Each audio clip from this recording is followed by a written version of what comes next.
दवाओं के चमत्कार को लापरवाही के अभिशाप में न बदलने दें। ये सिर्फ एक कहावत नहीं है, ये एक चेतावनी है जो आज हमारी चर्चा के बिल्कुल केंद्र में है। द डीप डाइव में आपका स्वागत है। आज हम भारत के एक ऐसे अदृश्य दुश्मन की पड़ताल करने वाले हैं जो चुपचाप हमारे पूरे हेल्थ सिस्टम को अंदर से खोखला कर रहा है। इसका नाम है एंटीमाइक्रोबियल रेजिस्टेंस, यानी AMR। और हमारी इस पड़ताल का आधार है WHO की हालिया global antibiotic resistance surveillance report 2025 और द हिंदू में छपे कुछ विशेषज्ञों के विचार।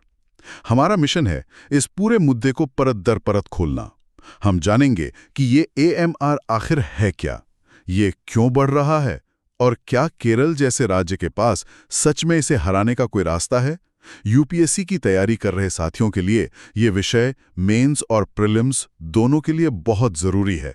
तो चलिए इस पहेली के टुकड़ों को जोड़ना शुरू करते हैं। तो चलिए सीधे मुद्दे पर आते हैं।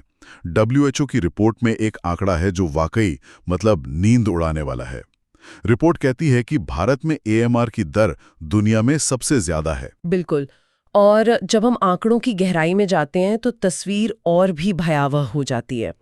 रिपोर्ट के मुताबिक 2023 में भारत में हर 3 बैक्टीरियल इन्फेक्शंस में से एक पर हमारी जो आम एंटीबायोटिक्स हैं वो बेअसर रहीं। एक मिनट, हर 3 में से एक मतलब अगर किसी परिवार में 3 लोग बीमार पड़ें तो मुमकिन है कि उनमें से किसी एक पर डॉक्टर की दी हुई एंटीबायोटिक काम ही ना करी। हाँ बिल्कुल, यही मतलब है। ये बहुत ही खतरनाक स्थिति है। तो फिर वैश्विक औसत क्या है इसके मुकाबले? वैश्विक औसत हर 6 में से एक का है। 6 में से एक मतलब हम दुनिया के औसत से दोगुने बुरे हाल में। जी, ये जो दुगने का अंतर है यही भारत की चुनौती की असली गंभीरता को दिखाता है। हम एक ऐसी स्थिति की तरफ बढ़ रहे हैं जहां मामूली से इन्फेक्शन जैसे गले की खराश या कोई छोटा सा घाव वो भी जानलेवा बन सकते हैं। अच्छा, तो क्या ये हर तरह के बैक्टीरिया के साथ हो रहा है या कोई खास सुपर बग्स हैं जो हमें सबसे ज्यादा परेशान कर रहे हैं? ये एक बहुत अच्छा सवाल है। वैसे तो ये समस्या फैल रही है, पर हाँ, रिपोर्ट कुछ खास बैक्टीरिया पर हमारा ध्यान खींचती है, जैसे ई कोलाई और क्लिब्सिएला निमोनिया, जो बहुत खतरनाक निमोनिया कर सकता है। स्टेफिलोकोकस ऑरियस भी है। और सबसे चिंता की बात शायद ये है कि ये बैक्टीरिया ज्यादातर अस्पतालों के ICU में मिल रहे हैं, जहां मरीज पहले से ही बहुत गंभीर हालत में होते हैं। बिल्कुल सही। ICU में ये प्रतिरोध दर और भी ज्यादा है, जो इसे एक दुस्वप्न जैसा बना देता है। ठीक है, तो हमने समस्या के भयावहता को समझ लिया। अब इस कहानी के अगले हिस्से पर चलते हैं। मतलब भारत में AMR इतनी तेजी से फैल क्यों रहा है, इसके पीछे कारण क्या हैं? यहाँ पर यह कहानी और भी दिलचस्प हो जाती है, क्योंकि इसका कोई एक विलेन नहीं है। मतलब इसके कई कारण हैं। बेशक एंटीबायोटिक्स का अंधाधुंध और गलत इस्तेमाल सबसे बड़ा कारण है। भारत में बिना डॉक्टर की पर्ची के, जिसे ओवर द काउंटर बिक्री कहते हैं, वो बहुत आम है। हाँ, ये तो है। जरा सी खांसी जुकाम हुई और लोग सीधे केमिस्ट के पास पहुंच जाते हैं। एग्जैक्टली। और उससे भी बड़ी गलती, दवा का कोर्स पूरा नहीं करते। जैसे ही थोड़ा बेहतर महसूस हुआ, दवा बंद कर दी। और इससे होता यह है कि जो बैक्टीरिया पूरी तरह मरे नहीं, वो दवा को पहचान लेते हैं और अगली बार के लिए उससे लड़ने की ताकत विकसित कर लेते हैं। एक तरह से हम उन्हें ट्रेनिंग दे रहे हैं। आपने बिल्कुल सही पकड़ा। ये बैक्टीरिया को एक तरह का वैक्सीनेशन देने जैसा है, ताकि वे और मजबूत हो जाएं। लेकिन कहानी यहीं खत्म नहीं होती। इसका एक और बड़ा विलेन है जो हमारी नजरों से छुपा हुआ है, और वो है पर्यावरण प्रदूषण। पर्यावरण? एंटीबायोटिक का पर्यावरण से क्या लेना देना? ये कनेक्शन शायद बहुत से लोग नहीं समझते। ये एक बहुत महत्वपूर्ण कड़ी है। देखिए, दवा बनाने वाली फैक्ट्रियों और अस्पतालों से जो कचरा निकलता है, उसमें एंटीबायोटिक के अंश होते हैं। अच्छा। ये कचरा जब बिना ट्रीटमेंट के हमारी नदियों, नालों और मिट्टी में मिलता है, तो वहां मौजूद लाखों करोड़ों बैक्टीरिया को प्रतिरोधी बना देता है। ये एक अदृश्य प्रदूषण है जो प्रतिरोध को हर तरफ फैला रहा है। बाप रे, यानी हम सिर्फ अपने शरीर में ही नहीं बल्कि पूरे इकोसिस्टम में सुपरबग्स पैदा कर रहे हैं। और इसके ऊपर हमारे नियम कानून भी हैं जो शायद उतने सख्त नहीं हैं। नियम तो हैं, लेकिन उनका हर जगह समान रूप से लागू होना एक बहुत बड़ी चुनौती है।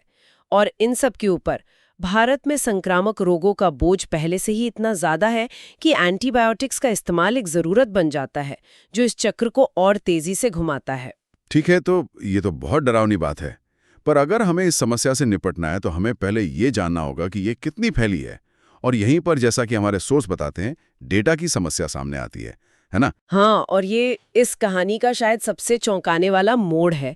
भारत 2017 से WHO के ग्लास प्रोग्राम का हिस्सा है, यानी हम वैश्विक स्तर पर डेटा साझा कर रहे हैं। लेकिन सवाल ये है कि ये डेटा आ कहाँ से रहा है? कहाँ से आ रहा है? भारत का ज्यादातर निगरानी डेटा बड़े बड़े टर्शरी केयर अस्पतालों जैसे मेडिकल कॉलेजेस से आता है। ये उन मरीजों का डेटा है जो सबसे ज्यादा बीमार है, जिनकी हालत बहुत गंभीर है। एक मिनट, तो आप कह रही हैं कि जो आंकड़े हम देख रहे हैं वो पूरे देश की सच्ची तस्वीर नहीं दिखाते? ये तो ऐसा हुआ जैसे हम सिर्फ आईसीयू के मरीजों को देखकर पूरे शहर की सेहत का अंदाजा लगा रहे हो। आपने बिल्कुल सही एनालॉजी का इस्तेमाल किया है। विशेषज्ञ अब्दुल गफूर इसी बात पर जोर देते हैं। उनका कहना है कि इस वजह से जो राष्ट्रीय प्रतिरोध दर हमारे सामने आती है वो देशव्यापी औसत का एक बायस्ड ओवर एस्टिमेट हो सकती है। मतलब हम असलियत से ज्यादा डरावनी तस्वीर देख रहे हैं। स्पेक्ट्रम का सबसे गंभीर सिरा दिखाता है, न कि पूरे देश में प्रतिरोध का असल फैलाव। हम गांव, छोटे शहर और प्राइमरी हेल्थ सेंटर्स में क्या हो रहा है उसे पूरी तरह से नजरअंदाज कर रहे हैं। तो इसका मतलब ये हुआ कि हम गलत जगह पर रोशनी डालकर खुद को डरा रहे हैं, या ये भी हो सकता है कि असलियत और भी बिखरी हुई और जटिल हो जिसे हम देख ही नहीं पा रहे हैं। दोनों ही बातें संभव है। हो सकता है कि ग्रामीण भारत में स्थिति उतनी गंभीर ना हो, या ये भी हो सकता है कि वहाँ कुछ अलग तरह के रेजिस्टेंस पैटर्न उभर रहे हों जिनके बारे में हमें कोई जानकारी ही नहीं है। बिना सही डेटा के हम अंधेरे में तीर चला रहे हैं।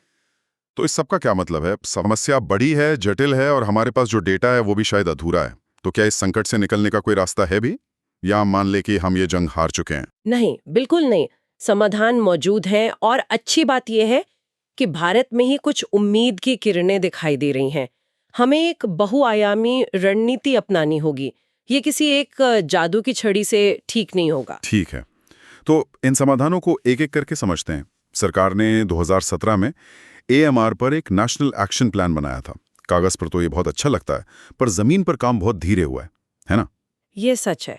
राष्ट्रीय स्तर पर योजना तो बनी, लेकिन राज्यों तक पहुंचते पहुंचते उसकी गति और प्रभाव दोनों कम हो गए। लेकिन यहाँ पर केरल एक शानदार अपवाद और एक बेहतरीन उदाहरण बनकर उभरता है। केरल? हाँ, केरल ने केंद्र का इंतजार नहीं किया। उन्होंने 2018 में ही अपनी खुद की कार्य योजना KRSAP शुरू कर दी। और केरल के मॉडल में ऐसा क्या खास है जो बाकी राज्य नहीं कर पाए? सबसे खास बात है उनका वन हेल्थ दृष्टिकोण। उन्होंने समझा कि यह सिर्फ इंसानों की समस्या नहीं है, इसलिए उन्होंने मानव स्वास्थ्य, पशु स्वास्थ्य और पर्यावरण तीनों को एक साथ जोड़कर इस पर काम करना शुरू किया। और हाल ही में उन्होंने अमृत नाम से भी तो कुछ शुरू किया है। जी, जनवरी 2024 में उन्होंने अमृत कार्यक्रम शुरू किया। इसका सीधा और स्पष्ट लक्ष्य है बिना डॉक्टर की पर्ची के एंटीबायोटिक्स की बिक्री को पूरी तरह से रोकना। वाह, मतलब सीधी कार्यवाही। हाँ, फार्मेसी पर छापे मारे जा रहे हैं, नियमों का उल्लंघन करने वालों पर एक्शन हो रहा है, और इसके शुरुआती नतीजे दिखने भी लगे हैं। राज्य के नवीनतम एंटीबायोग्राम में AMR के स्तर में मामूली ही सही पर गिरावट दर्ज की गई है। ये दिखाता है कि अगर राजनीतिक इच्छा शक्ति हो तो बदलाव संभव है। लेकिन एक सवाल उठता है, केरल तो भारत के सबसे ज्यादा पढ़े लिखे राज्यों में से एक है। क्या उनका मॉडल बिहार या उत्तर प्रदेश जैसे राज्यों में काम कर सकता है? ये एक बहुत ही जायज और महत्वपूर्ण सवाल है। हूबहू कॉपी पेस्ट करना शायद संभव न हो, लेकिन केरल से सीखने वाली सबसे बड़ी बात है राजनीतिक इच्छा शक्ति और दूसरा जागरूकता। केरल 2025 तक एंटीबायोटिक साक्षर राज्य बनने का लक्ष्य रख रहा है। एंटीबायोटिक साक्षर, ये सुनने में बहुत अच्छा लगता है। विशेषज्ञ एला बलासा कहती हैं कि हमें इस समस्या को मानवीय बनाना होगा। बिल्कुल। जब तक हम लोगों को ये नहीं बताएंगे कि AMR का मतलब है कि आपके बच्चे के कान का इन्फेक्शन ठीक नहीं होगा या सर्जरी के बाद घाव नहीं भरेंगे, तब तक वे इससे जुड़ाव महसूस नहीं करेंगे। हमें इसे कहानियों से जोड़ना होगा। और सरकार की तरफ से कोई बड़ा नियामक कदम जिसका असर दिखाओ? हाँ, एक बहुत बड़ा और सकारात्मक कदम 2019 में उठाया गया था, जब कोलिस्टन नाम की एंटीबायोटिक पर प्रतिबंध लगाया गया। कोलिस्टन? यह एक लास्ट रिजॉर्ट एंटीबायोटिक है। मतलब जब कोई दवा काम नहीं करती तब इसका इस्तेमाल होता है। लेकिन भारत में इसका धड़ल्ले से इस्तेमाल पोल्ट्री फार्मिंग में मुर्गियों का वजन बढ़ाने के लिए हो रहा था। क्या? यानी जो एंटीबायोटिक इंसानों की जान बचाने के लिए आखिरी उम्मीद थी, उसे हम चिकन को मोटा करने पे बर्बाद कर रहे थे। दुर्भाग्य से हाँ, तो इस पर प्रतिबंध लगाना वाकई एक जरूरी कदम था। निश्चित रूप से। अब वापस डेटा की उस समस्या पर आते हैं। अगर हमारा डेटा ही अधूरा है तो डॉक्टर गफूर इसके लिए क्या समाधान सुझाते हैं? डॉक्टर गफूर एक बहुत ही व्यवहारिक फुल नेटवर्क मॉडल का सुझाव देते हैं। उनका कहना है कि हमें सिर्फ मुट्ठी भर बड़े अस्पतालों पर निर्भर क्यों रहना है। देश में 500 से ज्यादा NABL मान्यता प्राप्त प्राइवेट लैब्स का एक विशाल नेटवर्क पहले से मौजूद है। तो उन्हें इस निगरानी तंत्र में शामिल करना चाहिए। बिल्कुल। साथ ही प्राथमिक स्वास्थ्य केंद्रों में माइक्रोबायोलॉजी लैब की क्षमता बढ़ानी होगी। तो आसान भाषा में कहें तो हमें डेटा को डिसेंट्रलाइज करना होगा। इसे कुछ बड़े सेंटरों से निकालकर पूरे देश में फैलाना होगा ताकि हमें जमीनी हकीकत का सही अंदाजा लग सके। आपने सही समझा। और अब आते हैं पहेली के आखिरी हिस्से पर, नई एंटीबायोटिक्स। क्या उस मोर्चे पर कोई अच्छी खबर है? हाँ, ये तो सबसे बड़ा डर है। अगर पुरानी दवाएं बेकार हो गई और नई हैं ही नहीं तो हम वापस उस युग में चले जाएंगे जहां छोटी छोटी बीमारियां भी जानलेवा होती थीं। बगवर्क्स रिसर्च के वासन संबंध मूर्ति के अनुसार पाइपलाइन में थोड़ी हलचल हुई है। 2021 में जहां 80 दवाएं डेवलपमेंट में थीं, वहीं 2023 में यह संख्या 97 हो गई। तो ये तो अच्छी खबर है। हाँ, पर यहाँ एक पेंच है। इनमें से ज्यादातर दवाएं पुरानी दवाओं का ही थोड़ा बहुत बदला हुआ रूप है। WHO के इनोवेशन मानदंडों पर सिर्फ 12 दवाएं ही खरी उतरती हैं जो सच में नहीं कही जा सकती हैं। और मुझे लगता है कि दवा कंपनियां नई एंटीबायोटिक बनाने में पैसा नहीं लगाना चाहती, क्योंकि ये कैंसर या डायबिटीज की दवाओं की तरह रोज बिकने वाली चीज नहीं है। ये एकदम सटीक एनालॉजी है। इसीलिए इस क्षेत्र में निवेश बहुत कम और असंगत है। AMR इंडस्ट्री अलायंस जैसी वैश्विक संस्थाएं कोशिश तो कर रही हैं, लेकिन फंडिंग एक बहुत बड़ी चुनौती है। तो आज की इस गहन चर्चा से ये बिल्कुल साफ है कि AMR भारत के लिए एक सुनामी जैसी चुनौती है जो दस्तक दे चुकी है। लेकिन केरल जैसे राज्यों ने ये भी दिखाया है कि सही रणनीतियों और राजनीतिक इच्छा शक्ति से इस लहर की दिशा मोड़ी जा सकती है। बिल्कुल।